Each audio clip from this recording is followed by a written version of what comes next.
perubahan sosial ya, persos. Kalau di kampus gue disebutnya persos, perubahan sosial. Habis itu modernisasi dan globalisasi ya. Nah, sekarang kita masuk ke ketimpangan sosial. Nah, sebenarnya di kurikulum itu ketimpangan sosial judulnya lebih panjang, ketimpangan sosial akibat globalisasi. Nah, sebenarnya ya gue ngerti apa sih yang dimau sama kurikulum. Sebenarnya kurikulum ingin melihat ketimpangan gak cuma level lokal juga, tapi ada level globalnya gitu. Ada kaitan sama globalnya juga kayak gitu. Nah, di sini oleh karena itu kita akan mempelajari tentang ketimpangan ya, pastinya ketimpangan sosial itu apa gitu ya. Ketimpangan definisinya berarti ya. Apakah ketimpangan tampang gitu, ada yang ganteng ada yang jelek, itu masuk ketimpangan sosial apa enggak? Nah, nanti kita akan pelajarin ya definisinya. Terus definisi yang berdasarkan lokal, yang domestik. Sebenarnya domestiknya kayak gimana?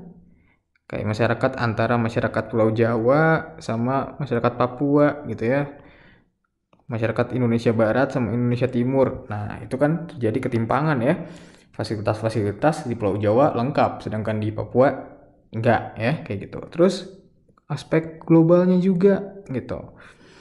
Di global ini tanpa lu harus menjadi ekonom gitu, lu tahu bahwa Amerika Serikat itu lebih maju, lebih kaya daripada Indonesia, ya kan? Kayak gitu. Nah, terjadi berarti ada ketimpangan ya antara Indonesia dan Amerika Serikat. Kenapa? Dan ketimpangan global kayak gimana? Nah, nanti kita akan bahas tuh di aspek yang global gitu. Oke. Setelah definisi, kita masuk ke dimensi sebenarnya. Dimensi ketimpangan. Maksudnya dimensi itu kayak gimana? Ya bayangin kayak ada kubus, ya kan? Kayak kubus. Ini bangun 3 dimensi, ya kan? Ada panjangnya, ada lebarnya, ada tingginya, ya kan? Berarti ada 3 dimensi. Nah, sama kayak ketimpangan, ada beberapa dimensi yang bisa kita kaji.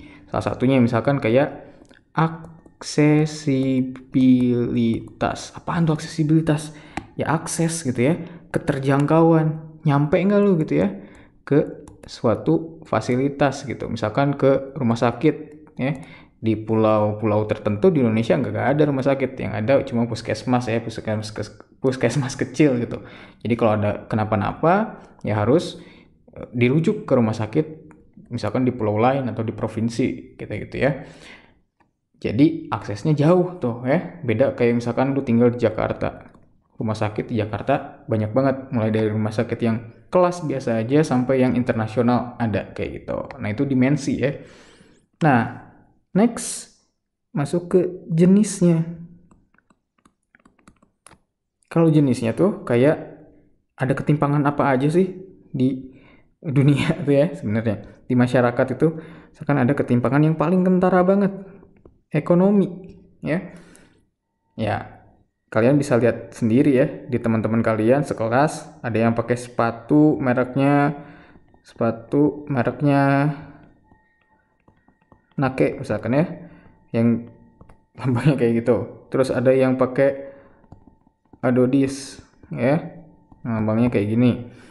Nah, ada juga yang pakai merek lokal yang bahkan palsunya daripada dua merek mahal tadi gitu ya, karena ya udah mampunya cuma beli sepatu murah daripada sepatu mahal kayak gitu. Nah, itu salah satu jenis ketimpangan. Ada yang bisa beli hal-hal yang mahal karena mereka tajir sebenarnya kayak gitu, dan ada yang cuma bisa secara ekonomi lemah gitu ya, karena mereka menduduki kelas ekonomi bawah kayak gitu. Oke, itu jenis ya. Nah, ketimpangan sosial seperti realitas atau fenomena-fenomena sosial yang lainnya nggak ujuk-ujuk datang ya dari langit bruk gitu, tiba-tiba manusia timpang aja. Misalkan kayak masyarakat adat gitu ya, ya gue udah lahir darah biru gitu, jadi gue kedudukannya lebih tinggi daripada lu. Nah, bagi sosiologi nggak bisa kayak gitu, harus ada penjelasannya gitu ya. Faktor penyebabnya apa nih gitu ya, faktor penyebab yang menyebabkan ketimpangan terjadi gitu. Ada dua sebenarnya, ada faktor struktural. Struktural itu kayak gimana? Struktural itu sebenarnya kebijakan pemerintah, ya.